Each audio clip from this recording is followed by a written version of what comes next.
കണ്ണൂർ പയ്യന്നൂരിൽ പ്രവാസിയുടെ വീട്ടിൽ വൻ കവർച്ച. പെരുമ്പ സ്വദേശി സീച്ച് സുഹറയുടെ വീട്ടിൽ നിന്നും 75 പവൻ സ്വർണ്ണമാണ് ഇന്നലെ അർദ്ധരാത്രി മോഷണം പോയത്. പോലീസും ഡോഗ് സ്ക്വാഡും സ്ഥലത്തെത്തി പരിശോധന നടത്തി. 75 പവൻ സ്വർണവും പണവുമാണ് പയ്യന്നൂർ പെരുമ്പയിലെ സീച്ച് സുഹറയുടെ വീട്ടിൽ നിന്ന് ഇന്നലെ രാത്രി മോഷണം പോയത്. കുടുംബാംഗങ്ങൾ വീടിന്റെ മുകളിലത്തെ നിലയിൽ മുറിയിൽ ഉറങ്ങുമ്പോഴായിരുന്നു താഴത്തെ നിലയിൽ മുറികൾ കുത്തിത്തുറന്നുള്ള കവർച്ച. രാവിലെ വീട്ടുകാർ ഉണർന്നു നോക്കുമ്പോൾ മാത്രമാണ് കവർച്ച നടന്നത് അറിയുന്നത്. വാതിൽ കമ്പിപ്പാര കൊണ്ട് കുത്തിത്തുറന്ന നിലയിലായിരുന്നു. 2 കിടപ്പുമുറികളും ഷെൽഫും കുത്തിത്തുറന്ന അവസ്ഥയിലായിരുന്നു. സാധനങ്ങളെല്ലാം വാരി വലിച്ചിട്ട നിലയിലും വാതിൽ കുത്തിത്തുറക്കാൻ ഉപയോഗിച്ചതെന്ന് കരുതുന്ന കത്തിയും മുറിയിൽ നിന്ന് കണ്ടെത്തിയിട്ടുണ്ട്.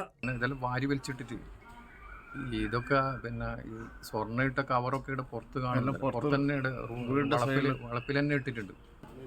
ഇതെല്ലാം അവർ അങ്ങനെ എടുത്തിട്ട് പോയിട്ട് പുറത്തുനിന്ന് എടുത്തതായി ഇവിടുന്ന് കാണുന്നുണ്ട്. അതൊക്കെ ആടുന്നാന്ന് എടുത്തിട്ട് പോകുന്ന സംഭവം എടുത്തിട്ട് പോകുന്നത്. പൈസ അവർ നോക്കിയപ്പോൾ പൈസ പോയിട്ടാണ് അവരെൻ്റെ ഉള്ളിലുണ്ടെന്നാണ് വീട്ടുകാർ പറയുന്നത്. സുഹറയുടെ ഭർത്താവ് അസുഖബാധിതനായതിനാൽ ഇവർ ആശുപത്രിയിൽ ചികിത്സയിലായിരുന്നു. മകന്റെ ഭാര്യയും അവരുടെ മകളും മാത്രമായിരുന്നു വീട്ടിലുണ്ടായിരുന്നത്. മോഷ്ടാക്കൾ ഇത് മനസ്സിലാക്കിയിരുന്നതായി സംശയമുണ്ടെന്നും കുടുംബാംഗങ്ങൾ പറഞ്ഞു. പയ്യന്നൂർ പോലീസും വിരലടയാള വിദഗ്ധരും ഉൾപ്പെടെ സ്ഥലത്തെത്തി പരിശോധന ആരംഭിച്ചിട്ടുണ്ട്. റിപ്പോർട്ടർ, കണ്ണൂർ.